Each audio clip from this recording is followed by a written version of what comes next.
कि आपने पहले बिहार का जिक्र किया तो बिहार तो मेरी कमजोरी है, बिहार मेरी मजबूती है और बिहार मेरी शक्ति है, मेरी ताकत है।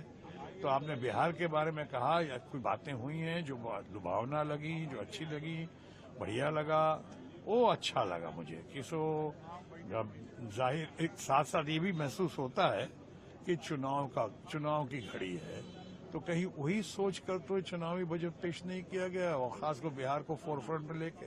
लेकिन जहां तक बिहार का सवाल है, जहां कोशी प्रोजेक्ट का हो या मिथिलांचल का सवाल हो या ग्रीनफील्ड एयरपोर्ट का सवाल हो या इतने और इंफ्रास्ट्रक्चर बढ़ाने की बात हो, तो अच्छा लगता है, बहुत अच्छा लगा है। लेकिन क्या इतना ही काफी है?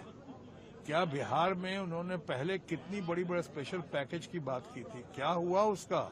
इस बजट में भी उम्मीदें थी। क्या हुआ जो बोली लगाई थी बिहार की 50,000 करोड़ दूं? माननीय प्रधानमंत्री जी ने कहा था कि 1 लाख करोड़ दूं, 75,000 करोड़ दूं, 1.5 लाख करोड़ दूं।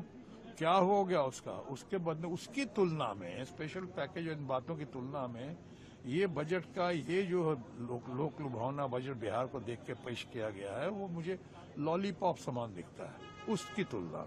बहरहाल जो हुआ, something is better than nothing, हम उसकी सराहना करते हैं बिहार के कॉन्टेक्स्ट में।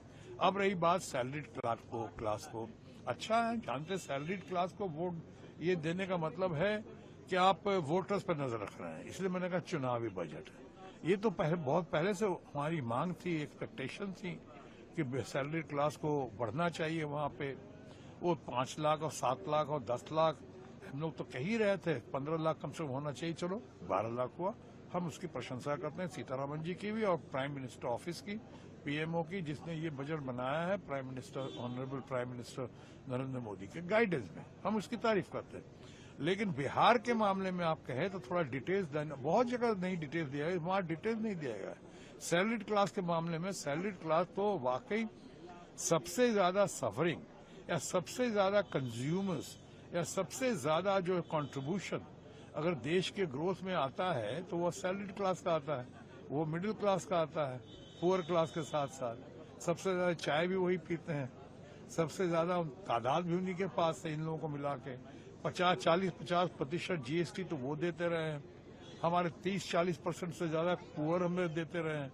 जो धन्ना सेठ हैं, बड़े बड़े लोग हैं, वो तो हार्डली 3 या 4% देते रहे। तो उनके लिए जो किया गया वो बहुत अच्छा किया गया, हम बहुत इससे सराहना करते हैं कि आपने सैलरीड क्लास को दिया। लेकिन इसको देख के और खासकर अभी जो किया है वो देख कर लगता है कि कहीं ऐसा तो नहीं कि एक तरफ दिया और दूसरी तरफ निकाल देंगे।